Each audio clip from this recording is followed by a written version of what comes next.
এই গ্রামটির নাম দুর্গাপুর। দেখতে সুন্দর হলেও গ্রামটি ভীষণ ভয়ঙ্কর। গ্রামের পাশে রয়েছে একটি নদী, আর এই নদীতে ঘটে আজব ঘটনা।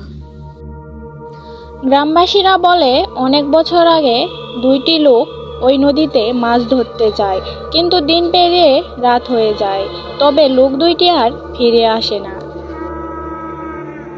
পরের দিন গ্রামের সকল লোক মিলে নদীতে খোঁজাখুঁজি করে, তাদের কোনো খোঁজ পাওয়া যায় না।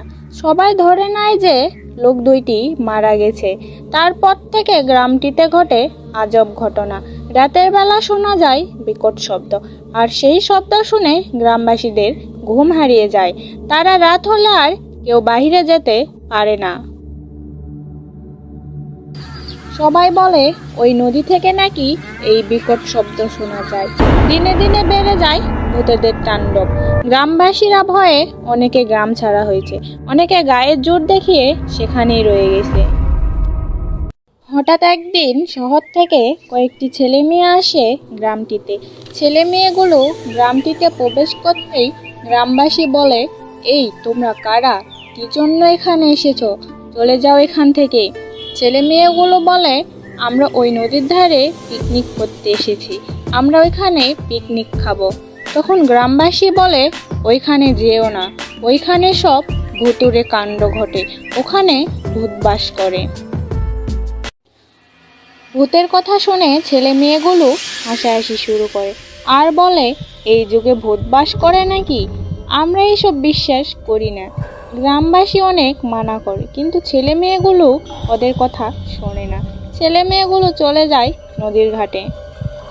সেইখানে গিয়ে তারা সারাদিন হইচই, খাওয়া দাওয়া, গান বাজনা, আনন্দে মেতে ওঠে। দিন পেরিয়ে সন্ধ্যা হয়। তারা ঠিক করে আজকে রাতে এইখানেই থাকবে। তারা দেখতে চায় কোথায় আছে ভূত। এই বলে তারা তাঁবু ফেলে সেইখানে বিশ্রাম করতে যায়। রাত একটু ভারী হলেই শুরু হয় ভূতেদের তাণ্ডব। শোনা যায় বিকট শব্দ, বিভিন্ন রকমের কাণ্ড। ছেলে মেয়েগুলো ভয়ে কাতর হয়ে যায়। ছেলে মেয়েগুলো বলতে শুরু করে, রাম রাম রাম রাম, আর বলে, বাঁচাও বাঁচাও, কে কোথায় আছো, বাঁচাও।